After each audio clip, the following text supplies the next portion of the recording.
ఇక్కడ కన్ను పెట్టి కంటికి చూడగలిగిన శక్తి పెట్టినవాడు ఆయనే. చెవిని పెట్టి చెవికి వినగలిగిన శక్తినిచ్చినవాడు ఆయనే. నువ్వు ఒక మధురమైనటువంటి సంగీతం ఉంటే విను, పక్షి కూత వినపడితే విను, భ్రమరము యొక్క ఝంకారమును విను, కొడుకు యొక్క వచ్చిరాని మాటలను విను, పెద్దలు చెప్పిన మంచి మాటలు విను. ఇన్నిటికీ కూడా సాధనంగా ఆయనే చెవిని పెట్టాడు. ముట్టుకున్నప్పుడు సంతోషాన్ని పొందడానికి, కొడుకు ముట్టుకున్నప్పుడు పొందే ఆనందాన్ని అనుభవించడానికి చర్మానికి, ఆ స్పర్శేంద్రియానికి ఆ శక్తిని ఇచ్చాడు, స్పర్శ శక్తిని. ముక్కుకి వాసన పసిగట్టగలిగిన శక్తిని ఇచ్చాడు. కంటికి చూడగలిగిన శక్తిని ఇచ్చి చూడడానికో వస్తువు అన్నది లేకుండా చేశాడు అనుకోండి. అసలు ప్రపంచమునందు ఏమీ లేవు, శూన్యం, కనుచూపు మేర ఏమీ ఉండదు అన్నాడు అనుకోండి. అప్పుడు కంటికి అర్థం ఏమిటి? ఇంకా కన్ను ఇచ్చాడు, చూడడానికి ఎన్నో ఇచ్చాడు, కానీ ఒక్క నియమం పెట్టాడు. 10 రూపాయలు ఇచ్చి నేను కోరుకున్నట్టుగా ఖర్చు పెట్టని చెప్పిన తండ్రిలా ఈ భోగములను ఈ కంటితో అనుభవించేటప్పుడు నేను చెప్పినట్టు అనుభవించు అని చెప్పాడు. ఆయన చెప్పినట్టు ఎవడు అనుభవించాడో వాడు పుణ్యాత్ముడు. ఆయనేం కాదనలేదు. నీకు పాయసం తినాలనుందా, వండుకో. ఒకరికి ఒక గరిటెడు పాయసం పెట్టి మిగిలిన ప్రసాదాన్ని నువ్వు తీసుకో, ఈశ్వరుడికి చూపించి. నీకు ఒక మంచి పంచె కట్టుకోవాలనుందా, కట్టుకో. కాస్త పసుపు పెట్టి, ఇది ఈశ్వరానుగ్రహం, పత్తి పండితే కదూ పంచి వచ్చింది, భూమికి పత్తి పండేటట్టుగా చేసిన అనుగ్రహం పరమేశ్వరుడిది శర్వుడిగా. కాబట్టి ఓ పసుపు పెట్టి ఈశ్వర ప్రసాదంగా ఓ పంచె కట్టుకో. నువ్వు 4 మాటలు చెప్పగలవా? చెప్పగలిగిన శక్తి ఆ ఈశ్వరుడే అని ఆయనకి నీ ప్రార్థన చేసి చిట్ట చివర ఆయనకి మంగళంతో పూర్తి చెయ్యి. అనుభవించు. ఏది అనుభవించినా ఈశ్వర ప్రసాదంగా అనుభవించు అన్నాడు. ఇప్పుడు ఈశ్వర ప్రసాదంగా అనుభవించు అన్నప్పుడు ఆయన ఇది ఇలా అనుభవించవద్దు అని కూడా చెప్పాడు. నువ్వు దీని జోలికి వెళ్ళడానికి వీల్లేదు, దీన్ని నువ్వు అనుభవించకూడదన్నాడు. మరి అటువంటప్పుడు ఆ వస్తువు ఎందుకు ప్రపంచంలో? అంటే ఆ వస్తువు తిన్నగా నీకు పనికి రాకపోవచ్చు, సంస్కరింపబడి పనికి రావచ్చు, వేరొకరికి పనికి రావచ్చు. ఓ పాము ఉంది, పాములో విషం ఉంది. పాములో విషం మనకి పనికి రాకపోవచ్చు, కానీ సంస్కరించి దాన్ని ఔషధిగా ఇచ్చే వైద్యుడికి పనికొస్తుంది. వైద్యుడు దాన్ని ఔషధం చేసి ఇస్తాడు, అప్పుడు ఇది వ్యాధి తగ్గిస్తుంది. పావుగా పొలంలో ఎలకల్ని పట్టి వ్యవసాయదారుణ్ణి కాపాడుతుంది. ఎవరికి పనికి రావాలో వాళ్ళకి పనికొస్తుంది. నీకెందుకు పావుతో ఆడుకోవడం? నువ్వు పావు జోలికి వెళ్ళకూడదు. పరమేశ్వరుడు ఈ సమస్త సృష్టి ఆయన చేతనే చెయ్యబడింది. జ్ఞానేంద్రియములు కర్మేంద్రియములు ఆయన వలనే ఇవ్వబడ్డాయి. పాపపుణ్య వివక్ష ఏ ప్రాణికి లేదు.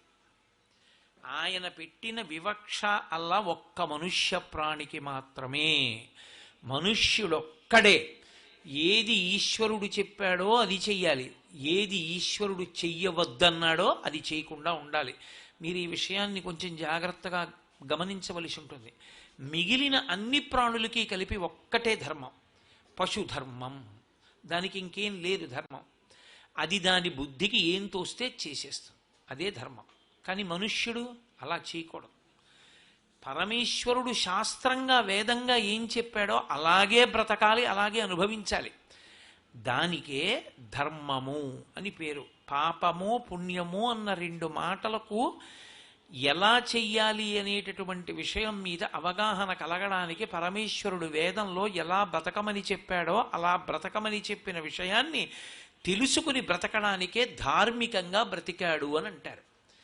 ఇప్పుడు ఈ ధర్మం అన్న మాటని పక్కన పెట్టేశాడు అనుకోండి, భోగం అన్న మాట ఒక్కటే తీసుకున్నాడు అనుకోండి, మనుష్య ప్రాణి అనుభవించేటటువంటి భోగమునకు అంతు ఉండదు. ఎందుకో తెలుసా? వాడి బుద్ధిలో ఉన్నటువంటి ఒక పెద్ద విచిత్రం ఒకటి ఉంది. మిగిలిన అన్ని ప్రాణులకు ఇవ్వబడినటువంటి గొప్ప గొప్ప విభూతులన్నీ తీసుకొచ్చి తనవిగా వాడుకొనగలడు. ఆ ఒక్క బుద్ధి ఉండడమే ప్రమాదం. అందుకే చూడండి, గుర్రం చాలా వేగంగా పరిగెడుతుంది. ఓ 10 గుర్రాలతో ఒక అందమైన రథం చేయించుకుని ఆ రథంలో వెళ్ళాలి. ఏ మార్గంలో తీసుకొస్తున్నాడు సంబంధం లేదు, డబ్బు తీసుకొస్తున్నాడు. ఇప్పుడు దానివల్ల భోగకారకం. ఒక గుర్రానికి పరిగెత్తే శక్తి ఉంది, 10 గుర్రాలతో బండి కట్టుకు పెడతాడు. అలాగే ఓ ఏనుక్కి దంతం ఉంది. ఎక్కడో అరణ్యంలో ఉన్నటువంటి ఏనుగు యొక్క దంతాల్ని కోసి తీసుకొచ్చి ఇంట్లో బొమ్మలు చేసి పెట్టుకుంటాడు. తృష్ణ అన్న మాటకు అర్థం ఏమిటో తెలుసా? అన్నం తినడం, మంచినీళ్లు తాగడం కాదు. తృష్ణ అన్న మాటకు అర్థం ఈ సమస్త ప్రపంచమునందు ఉన్నటువంటి వాటిని తన భోగము కొరకు, తన సంతోషము కొరకు తెచ్చి వాడుకునేటటువంటి ప్రయత్నం చేయడం. దీనికి ప్రధానమైన సాధనం ఏది అంటే ధనము. ఆ డబ్బు కాని చేతిలో ఉన్నదా, మీరు ఏది కోరుకుంటే దాన్ని అనుభవించగలిగినటువంటి శక్తి నిక్షేపింపబడి ఉంది మనం పెట్టుకున్న కారణం చేతనే. ఓ ఏనుగు దంతం తేగలడు, ఓ జింక తోలు తేగలడు, పులి చర్మం తెచ్చుకోగలడు, పులి గోరు పీకి తీసుకొచ్చి మెడలో వేసుకోగలడు. ధనం చేతిలో ఉంటే ఎన్ని కోర్కెలైనా తీర్చుకోగలడు. కానీ ఆ కోర్కెలను తీర్చుకున్న కారణం చేత తాను తృప్తిగా ఉండగలడా? ఈ ఒక్క విషయాన్ని మీరు జాగ్రత్తగా ఆలోచించండి. కోర్కెని తీర్చేసుకుని, ఈ కోరిక తీర్చేశాను కాబట్టి ఇంకా గొడవ వదిలిపోయింది, ఇక నన్ను మళ్ళీ రాదా కోరిక అని అనడానికి మనసులో ఒక పెద్ద వ్యూహం ఉంటుంది. రుచి వాసన అంటారు.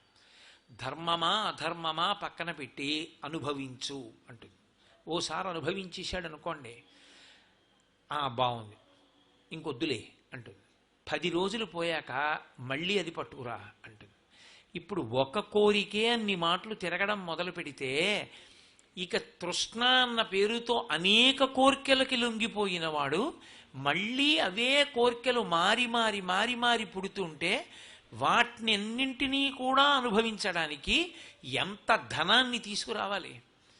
ఈ ధనం, తృష్ణ ఈ రెండు పక్క పక్కనే పెరిగిపోతున్నంతసేపు మనిషికి శాంతి అన్న మాట ఇంకా ఉండదు. ఇక పరిగెడుతూ ఉండడమే. ఆ తృష్ణ వెంట పరిగెడుతూ ఉంటాడు. గడ్డి పరకని ఎలా తిప్పుతుందో సుడిగాలి, తృష్ణ మనిషిని అలా తిప్పేస్తుంది. అందుకే భాగవతం దశమస్కందంలో పోతన గారు ఒక అద్భుతమైన ఘట్టాన్ని ఇచ్చారు. దానికి తృణావర్తోపాఖ్యానము అని పేరు. యశోదాదేవి చిన్ని కృష్ణుణ్ణి ఒళ్ళో పెట్టి కూర్చుంది. సుడిగాలి రూపంలో వచ్చాడు రాక్షసుడు. ఆయనకి తృణావర్తుడు అని పేరు. తృణము అంటే గడ్డిపరక, ఆవర్తము అంటే తిప్పుట. ఆ సుడిగాలి రూపంలో వచ్చాడు. వచ్చి ఒళ్ళో ఉన్న పిల్లవాడు ఒళ్ళో బరువు అయిపోయాడు. యశోదకి పక్కన పెట్టింది. వచ్చి గిర్ర గిర్ర గిర్ర గిర్ర చుట్టి అది మట్టి విసురుతుంది. ఆ మట్టి విసరడంలో కళ్ళల్లో పడిపోయి అందరికీ కళ్ళు కనపడడం మానేసింది. అందరికీ కళ్ళు కనపడని స్థితిని ఆధారం చేసుకుని గిరగిరా తిప్పి పైకి తీసుకెళ్ళిపోయాడు. చులకన అయిపోయాడు, అంతే, పైకి ఎత్తుకుపోయాడు. పోతన గారు అన్నారు, సుడియరుగని హరిసుడివడ సుడిగాలి తెరంగు రక్కసడు విసిడిడియా సుడిగాలి ధూళి కన్నుల సుడివడ గోపకులు బెగడి సుడివడి రధిపా అన్నారు.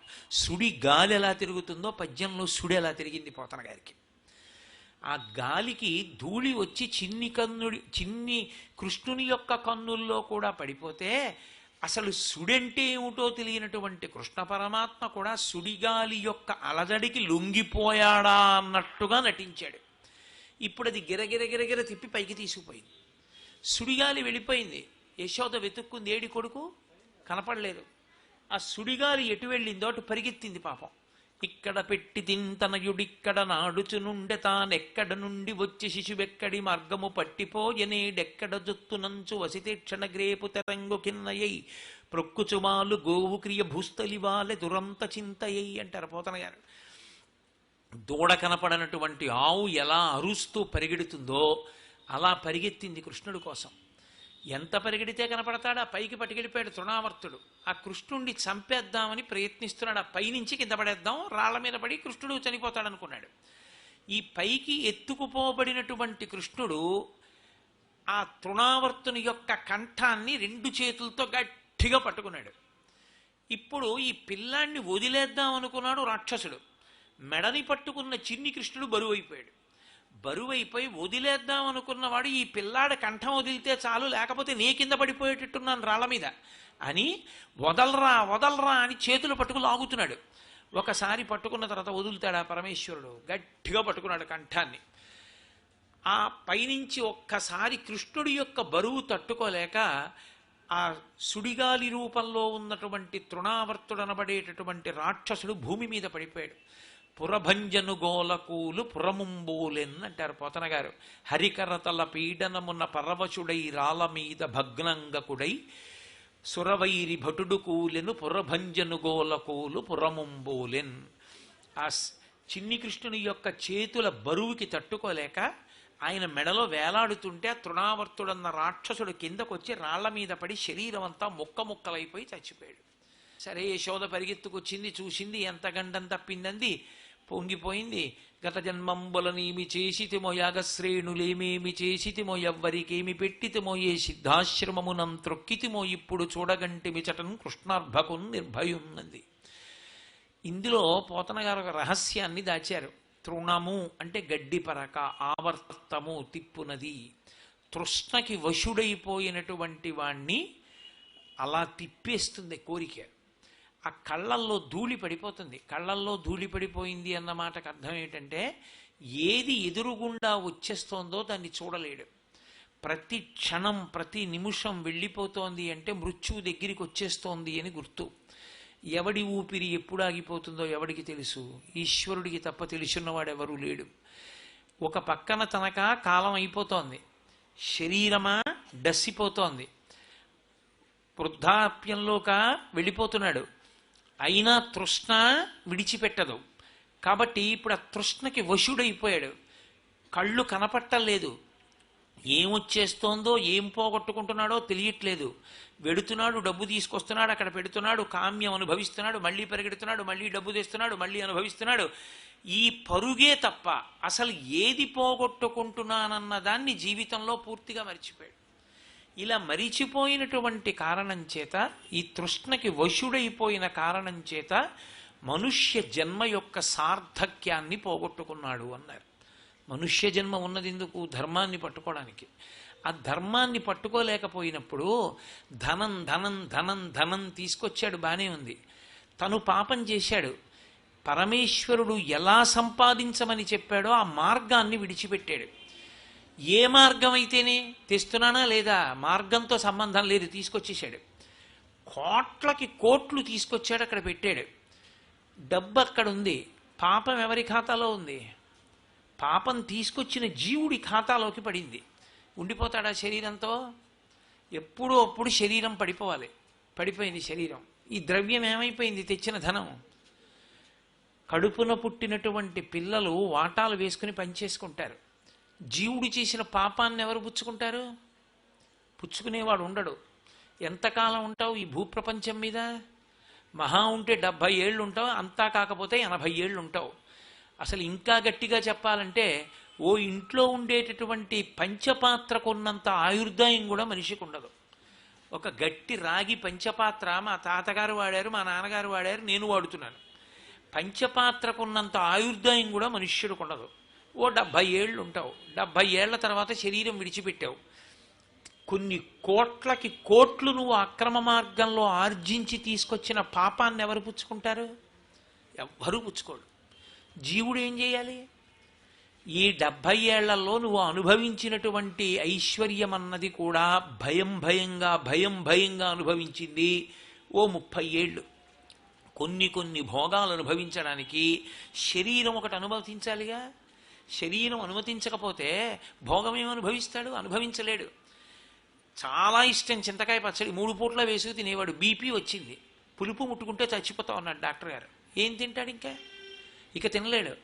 మధుర పదార్థం అంటే చాలా ఇష్టం, ఎక్కడెక్కడివి తెచ్చుకు తినేవాడు. నీకు షుగర్ వచ్చింది, చచ్చిపోతావు తింటే అన్నాడు డాక్టర్ గారు. ఏం తింటాడు?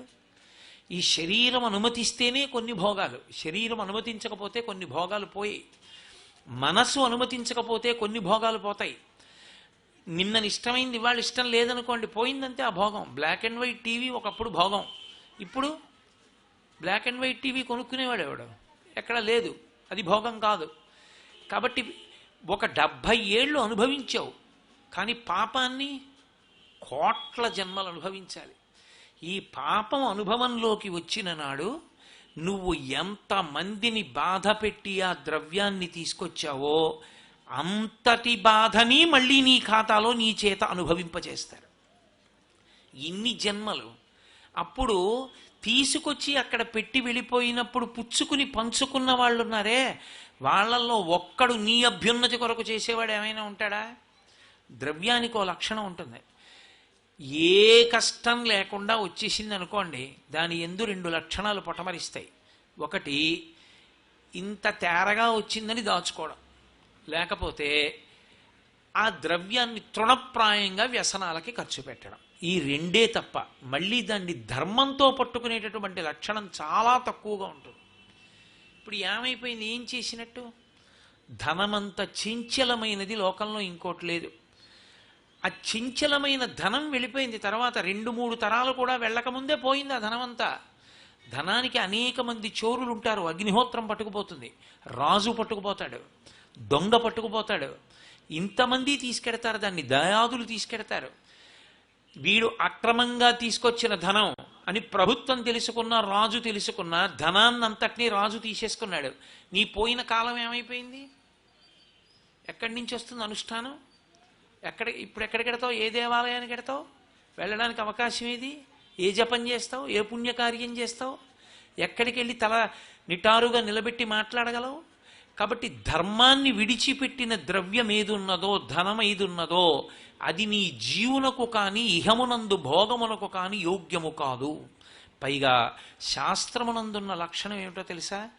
ధర్మ మార్గంలో తీసుకురాని ద్రవ్యము ఎటువంటిది అంటే, పైకి మంచుగడ్డలా కనపడుతున్నటువంటి అగ్నిహోత్రం.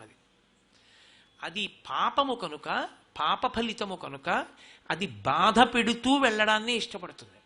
అది బాధ పెడుతూ వెళ్ళాలి. కాబట్టి హాయిగా సంతోషంగా జీవనం చెయ్యవలసిన వాడు లక్షలకి లక్షలు తీసుకెళ్ళి ఎక్కడో కష్టంలోంచి బయటికి రావడానికి పెట్టుకోవలసి ఉంటుంది. దాన్ని ఎవడు చెప్పిన విషయం? ఎందుకు వచ్చినటువంటి అల్లరి? కాబట్టి తృష్ణకి లొంగవద్దు. ధనము ధర్మము అన్న మాటలో ప్రాముఖ్యత అన్న మాటకు అర్థం ఏంటంటే, దేనికి విలువనివ్వవలసి ఉంటుంది అన్నది మనుష్య ప్రాణి చూసుకోవాలి. ఎప్పుడూ విలువ దేనికి అంటే ధర్మమునకే. ధర్మముతో ధనము ముడిపడకపోతే, ధర్మముతో ధనము ఆర్జనయందు ముడిపడకపోయినా, ధర్మముతో ధనము వ్యయమునందు ముడిపడకపోయినా అది ప్రమాదాన్నే తీసుకొస్తుంది. ఒక్క సంపాదనలో అనుకుంటున్నారేమో, కాదు.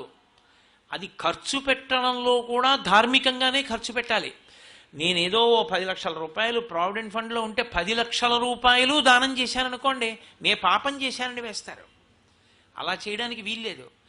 నేను కన్న సంతానానికి కొంత ద్రవ్యాన్ని ఇవ్వాలి. నేను ధార్మికమైన ద్రవ్యంలోంచి నేను పుణ్యకర్మ చేసుకోవడానికి కొంత ద్రవ్యాన్ని అట్టపెట్టుకోవాలి. నా శరీర పోషణకి కొంత ఉంచుకోవాలి. దేనికి ఎంతంత దాచుకోవాలో, దేనికి ఎంతంత వినిమయం చెయ్యాలో కూడా శాస్త్రం నిర్ణయం చేసింది. కాబట్టి ధర్మంతో ముడిపడని ఖర్చు ప్రమాదహేతువు, ధర్మంతో ముడిపడనటువంటి ఆర్జన ప్రమాదహేతువు. ధర్మంతో ముడిపడిపోయింది పరమ సంతోషకరం. ఇప్పుడు మీరు ఒక్కటి గుర్తుపెట్టుకోండి, ధర్మంతో ముడిపడిపోవడం అన్న మాటకి అర్థం ఎక్కడుంటుంది? తృప్తి ఎందు ఉంటుంది. తృప్తి లేదనుకోండి, ఎంత సంపాదించినా తృష్ణకి వశుడవుతాడు. తృప్తి ఉన్నదనుకోండి, ధర్మం వైపుకు ఒరిగిపోతాడు. నాకేముంది? పరమేశ్వరుడు నాకు ఇది ఇచ్చాడు, నాకు ఈశ్వరుడు ఇచ్చిన దానితో నాకు తృప్తి. తృప్తి అన్న మాట మీరు బాగా గుర్తుపెట్టుకోండి. మనసులోంచి పొటమరించేటటువంటి ఒక భావన తప్ప, తృప్తి అన్నది బయట ఉన్న సాధనముల వలన ప్రత్యేకంగా వచ్చేది కాదు. మీరు కొంతమందిని చూడండి, పెంకుటింట్లో పరమ సంతోషంగా ఉంటారు. నేను మొన్ననే కాకినాడలో ఉపన్యాసాలు చెప్పొచ్చా. భగవాన్ రమణులు ఓ కొబ్బరి చిప్పని నేల మీద గోకి సమానంగా అయ్యేటట్టు చేసి కొబ్బరి చిప్పలో నీళ్లు పోసుకుని తాగేవారు. పరమ సంతోషంగా గడిపారు.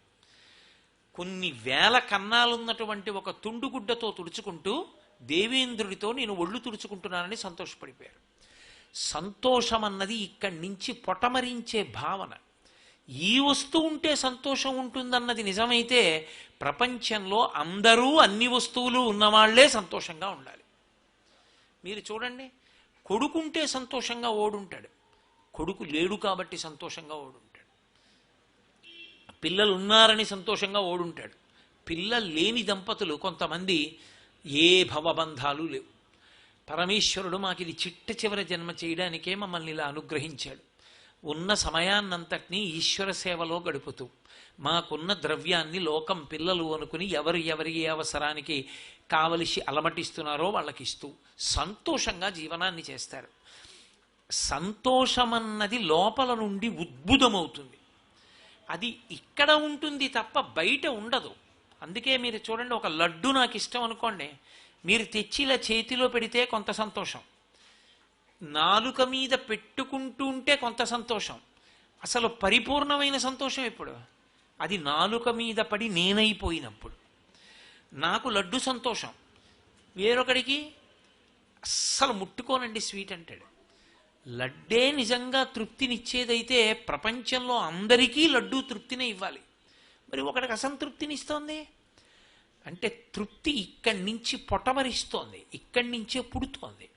ఇక్కడి నుంచే పుట్టినప్పుడు దాన్ని ఈశ్వరుడితో ముడివేశారనుకోండి, నీకు తెలుసు నాకేమి ఇవ్వాలో, నువ్వేమిచ్చావో దాంతో నాకు తృప్తి.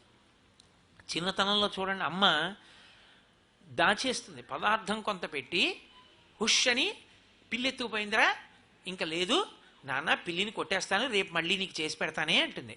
ఏ అమ్మకి పెట్టడం ఇష్టం లేక కాదు, అంతకన్నా పెడితే వాడు ఆరోగ్యం పాడైపోతుందని పెట్టదు. పెట్టకుండా కొంతే పెట్టి దాచేస్తుంది. పెట్టకపోవడంలో కూడా అమ్మకి ప్రేమ ఉన్నది తప్ప పెట్టకపోవడంలో అమ్మలో పైశాచికత్వం లేదు. పెట్టడం ఔదార్యం, పెట్టకపోవడం ఔదార్యం. పరమేశ్వరుడు నాకు కొన్ని ఇవ్వడం ఔదార్యం, పరమేశ్వరుడు నాకు కొన్ని ఇవ్వకపోవడం ఔదార్యం. నేను చదువుకునే రోజుల్లో నాకు ఒకప్పుడు చాలా పెద్ద ఆఫీసర్ అయ్యే అవకాశం ఒకటి వచ్చింది. అప్పుడే నాకు టైఫాయిడ్ వచ్చి నేను ఆ ఇంటర్వ్యూకి వెళ్ళలేదు.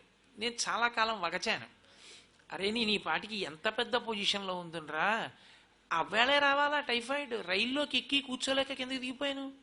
అప్పుడు వెళ్ళుంటే నేను తప్పకుండా అంత పెద్ద ఆఫీసర్ని అవుదునని.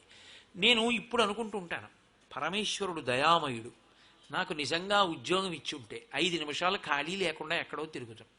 హాయిగా ఓ గుమాస్తాగా ఉన్నాను కాబట్టి సాయంకాలం వరకు పనిచేసుకుని సాయంకాలం అయ్యేటప్పటికి ఇంటికి వచ్చి రామాయణం చెప్పుకుంటున్నాను. ఇంకింతకన్నా జీవితానికి ఆనందం ఏమిటి? ఎంత అదృష్టవంతుడిని రా, పరమేశ్వరుడు నన్ను ఎంత కాపాడాడురా, నాకేం కావాలో అది వాడు చూశాడు అనుకుంటూ ఉంటాను. నీకేమివ్వాలో ఈశ్వరుడికి తెలుసు. ఈశ్వరుడు నీకేమి ఇచ్చాడో దానితో తృప్తిగా ఉండడం అలవాటైపోతే అసలు దాన్ని మించిన ఐశ్వర్యం లేదు. ఎంత ఉన్నా తృష్ణకి వశుడైన వాడు దరిద్రుడు, ఇక్కడ తర్వాత కూడా, తర్వాత జన్మలలో కూడా వాడు దరిద్రుడే, ధర్మం తప్పిపోయాడు కాబట్టి.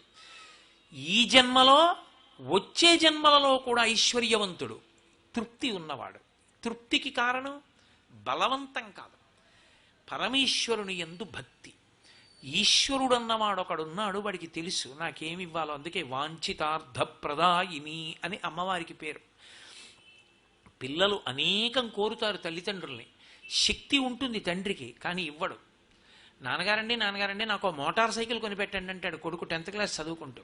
ఇప్పుడు కాదు, నువ్వు బీటెక్లో మంచి మార్కులు తెచ్చుకొని నువ్వు యూనివర్సిటీ ఫస్ట్ గోల్డ్ మెడల్ తెచ్చుకో, నీకు కారు కొనిపెడతానంటాడు తండ్రి. ఇప్పుడు కొనిపెట్టలేడా? డబ్బు లేదా? ఉంది, కానీ కొనడు. ఎందుకని? వాడికి ఇంకా పరిపక్వత లేదా వస్తువుని పొందడానికి. పరిపక్వత లేని బిడ్డకి తండ్రి ఎలా ఇవ్వడో అలా నాకు ఇది అవసరం లేదు, అది ఉంటే నేను పాడైపోతానేమోనన్న ఉద్దేశ్యంతోనే పరమేశ్వరుడు నాకు అది ఇవ్వలేదు. నాకు పరమేశ్వరుడు ఏది ఇచ్చాడో అది నా అభ్యున్నతికి కారణం. కాబట్టి నాకేది ఇచ్చాడో దాన్ని నేను సక్రమంగా వాడుకుంటాను. నాకు చాలు, నాకు ఇచ్చింది అనుకున్నవాడు తృప్తితో ఉన్నాడు. ఇప్పుడు తృప్తి అన్నది ఉందనుకోండి, దానికన్నా మించిన ఐశ్వర్యం ప్రపంచంలో ఇంకోటి ఉందని శాస్త్రంలో లేదు. అన్నిటికన్నా తృప్తి ఏదని అడిగారు శంకరాచార్యులు వారు. కౌపీనవంత కలు భాగ్యవంత అన్నారు. గోచీ పెట్టుకున్నవాడే అందరికన్నా ఐశ్వర్యవంతుడు. సర్వం శ్రీ ఉమామహేశ్వర పరబ్రహ్మార్పణమస్తు. స్వస్తి.